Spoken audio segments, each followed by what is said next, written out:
जिस प्रकार से जेएसएससी में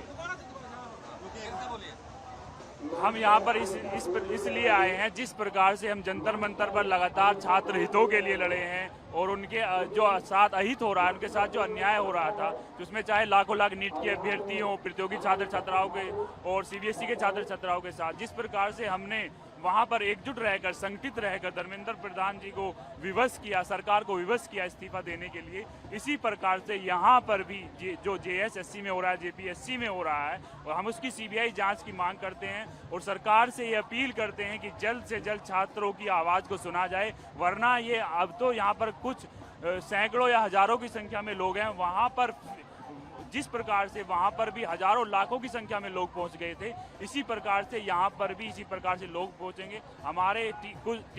हमारे टीम के कुछ लोग यहां पर आए हैं और लोग भी आ रहे हैं, और अभिजीत दीप के, आशुतोष रांका जी और कॉकरोच पार्टी के सभी लोग और वॉलंटियर्स लोग भी यहां पर आ रहे हैं। उनको थोड़ा समय लग रहा है क्योंकि 5 और 6 तारीख को छत्रपति संभाजी नगर में महाराष्ट्र में हमारी एक विशेष मीटिंग थी। आगे के लिए हम किस प्रकार से रोड मैप तैयार करना है, छात्र छात्राओं के हितों के लिए कैसे आगे आवाज़ उठाएंगे, और उसके पश्चात फिर यहाँ पर भी लोग आएंगे। और जिस प्रकार से हम वहाँ पर कार्य कर रहे थे, छात्राओं को खाना खिलाना और उनको हर तरीके से ये प्रयास करना कि उसको जिस चीज़ की आवश्यकता उसको प्रोवाइड किया जाए, यही प्रयास हम यहाँ पर भी जारी रखेंगे। और जब तक छात्र छात्राओं को न्याय नहीं मिल जाता, हम लगातार संघर्ष जारी रखेंगे। छात्रों से क्या बातचीत हुई? अभी छात्र यहाँ पर जो भूख हड़ताल पर लोग हैं, उनसे यही बातचीत हुई है कि हम संघर्ष में एक दूसरे के साथी हैं, हम एकत्रित रहेंगे, संगठित रहेंगे। जिस प्रकार से हम वहाँ पर जंतर मंतर पर भाषा के आधार पर नहीं बट पाए, लिंग के आधार पर नहीं बट पाए, क्षेत्रीय आधार पर नहीं बट पाए, और उन्होंने बांटने का बहुत प्रयास किया, हम एकत्रित रहे, संगठित रहे। जिस प्रकार संगठित रहकर, एकत्रित रहकर वहाँ पर जीत मिली, और इसी प्रकार यहाँ पर भी सरकार को विवश होना पड़ेगा और झुकना पड़ेगा, और जो दमन हो रहा है, जो शोषण हो रहा है छात्र छात्राओं के साथ, वो हम होने नहीं देंगे। दिल्ली में जिस तरह से विवाद आए थे सीजीपी को लेकर, प्रदर्शन लेके, यहाँ पे आने के बाद उस तरह से देखने को तो नहीं मिलेगा? क्या विवाद? क्या बहुत सारे विवाद आए थे।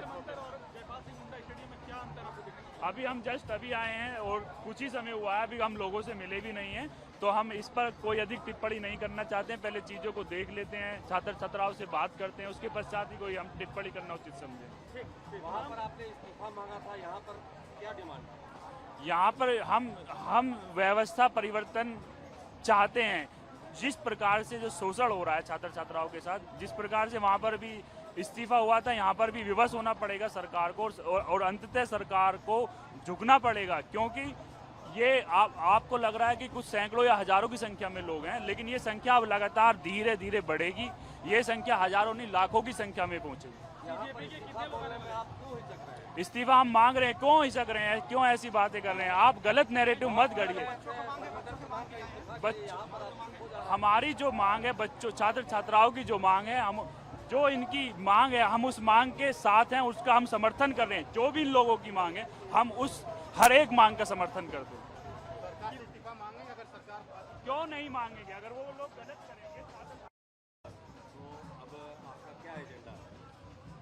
हम किसी एजेंडे के लिए नहीं, हम ना किसी जातिगत उद्देश्य के लिए आए हैं, ना किसी राजनीतिक उद्देश्य के लिए आए हैं, ना कोई धार्मिक एजेंडा है और ना ही कोई व्यक्तिगत स्वार्थ है। हम सिर्फ और सिर्फ इसलिए आए हैं, जिस प्रकार से दमन हो रहा है यहाँ पर छात्र छात्राओं के साथ, उनका शोषण हो रहा है, हम उसके विरुद्ध लड़ने के लिए आए, उस व्यवस्था के विरुद्ध लड़ने के लिए आए हैं। और हम जो भी इन छात्र छात्राओं की यहाँ पर मांग है, हम हर एक उस मांग के साथ उनका समर्थन करते हैं और उनके संघर्ष में उनके साथी हैं।